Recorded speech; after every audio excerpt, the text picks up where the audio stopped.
I hope you're enjoying this beautiful day. Senator Portman, I need your help, please. Imagine if there was some magic bullet and something easily you could do to solve the problem of children being illegally took from their parents so that a few could profiteer. Think of that. What would you say to somebody who gets to experience having their children illegally took from them, to getting a front row seat to watching those children be abused? If I committed child abuse against your children in front of you, is that not torture? Now, what if I also made you prove your innocence because there's no evidence, there's just one person who's making accusations? Well, sir, you don't have to go to the Mexican border to find that. You can find it right here in Akron, Ohio. I'm a product of Hudson. My Eagle Scout pin was put on my chest by John Glenn, and I have tried to give back to my neighbors, community, every place that I've lived. And I understand charity starts at the home. I also understand what I took on when I married somebody who has a mental health issue. What I didn't appreciate or understand is how broken and dysfunctional Summit County's domestic court system is. She was the breadwinner. I was the stay-at-home housewife. Let me say that again because I'm a man, and apparently here in Ohio, there are many that are backwards and sexist. I, like many other before, generation after generation, right? We like to overly correct that which we experienced when we were younger. My father beat me and raped me and was only around not very much. And he'd be decent enough, just brief enough to give you hope back in him, then he'd go away. So when I grew up, my goal was to be the most amazing father I knew how to be. And I'd walk my kids to school in hands with joy on smiles on my faces so often that I inspired other people at the school to join me. I filled out all the paperwork to get the kids going to a good private school.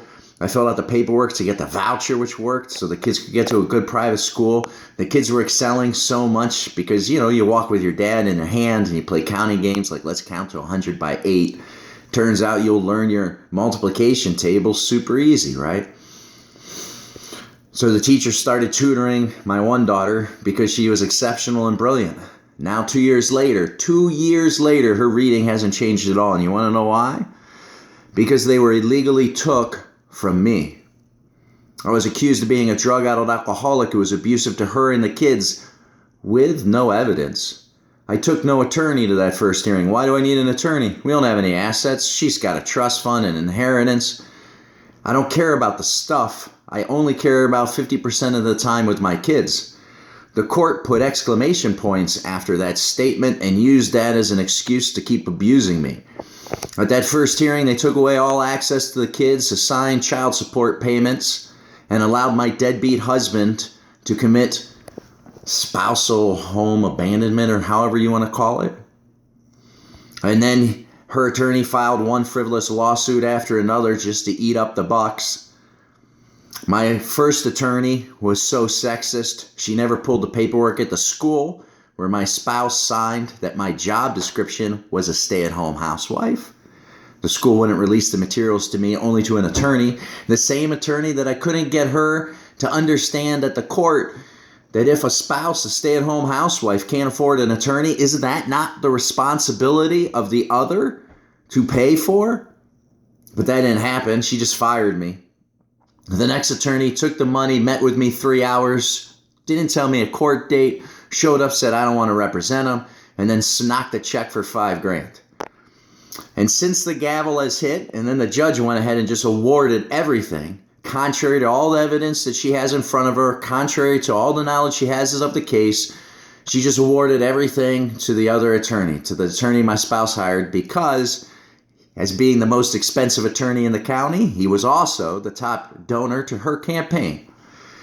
And of course, when you completely disregard the Constitution, due process, hell, you're going back so far, John Locke can't even have any credence, then of course you're not going to correct. You're going to abuse me further, hope that I fail, and use that failure as a justification for the abuse you gave me. Now, I can handle all sorts of wrongs, but what I really can handle, having come up through child abuse myself, was when I got counseling in undergrad. I got it from Jewish people who had tattoos on their wrists who have lived through the traumas of World War II. And in their own words, they described that the traumas of emotional and physical abuse by your own parent is even far worse than a concentration camp. Far worse. And I told them that the beauty of this country is if you came to try to take my neighbor and put them on a train, I would arm all my children and I would drop whoever was rounding up my Jewish neighbors or my black neighbors or my Muslim neighbors. That's not what this country is about. And everybody in the United States Armed Forces has taken an oath to protect the disadvantaged, the kids, the sovereignty of the United States Constitution. Right? So here in the state of Ohio, why do we get corruption like this in a court system? Because prosecutors don't hold other courts accountable because they eat lunch together. We have a bar association, Senator. We have a bar association that hasn't gotten rid of any attorneys. There's no deadbeats. It's an old boys club, even though there's plenty of female attorneys out there where they don't sue one another for liability. And most importantly, we have a state that wants to pretend that you cannot hold a county or state government accountable because of this notion of sovereignty of the king. Now, I would argue the reasons you get a Juris Doctorate, the reason you pass a bar association, the reason you took an oath to hold a public office as a judge is because when you screw up, kids experience child abuse. You get to traumatize and wrong and illegally torture your own citizenry. And when you do that, that citizenry has a right to pick up the Second Amendment and go take their damn kids back. To hold the failed system accountable en masse, violently. And the whole reason that I have not done that, and the whole reason I have not pursued that, is because I have faith in you, Senator. I have faith in the system. I taught that faith to my kids. That the United States is beautiful because of the check and balances. And even though your mother and I looked at moving all over the spaceship to areas that do a better job of supporting the family, like Germany, areas that do a better job of educating their citizenry, like Norway, I choose to be an American. Both my grandfathers fought in the World War. I love this country. And I love this country because of those rights and because of those freedoms. However, Senator, this county government, this county domestic court is willfully committing a hate crime. Because I am not unique. I am not the first stay-at-home housewife. There's a whole generation of us. Half my friends that I grew up with that made kids, the male chose to stay home and run the household. I am not special. I am not unique. I am common. And when I called the Bar Association to try to find a champion who would take up this case, I found out two things. One, that the blanketed sexism of a male who stays at home housewife is like too much for people to comprehend. And two, I'm not special. I am common. It's been happening again and again. Here's my problem, Senator. My kids have experienced child abuse now for 3 years, and for the last 11 months, I've not been allowed any contact with my children whatsoever.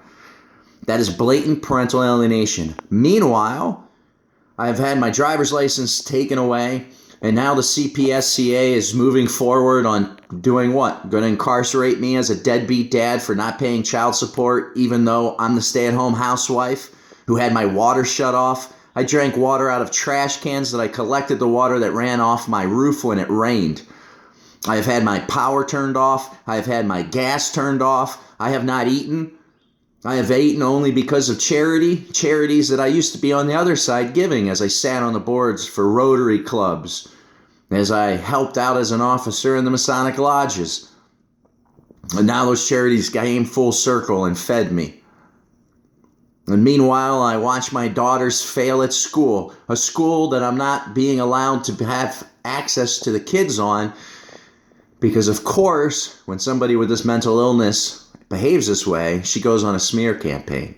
So I go from being the parent who took the kids on all the outings at the school, filled out all the paperwork at the school, was starting a leadership program for the girls to learn leadership by running a business in real time, paired with local business owners to coach them up.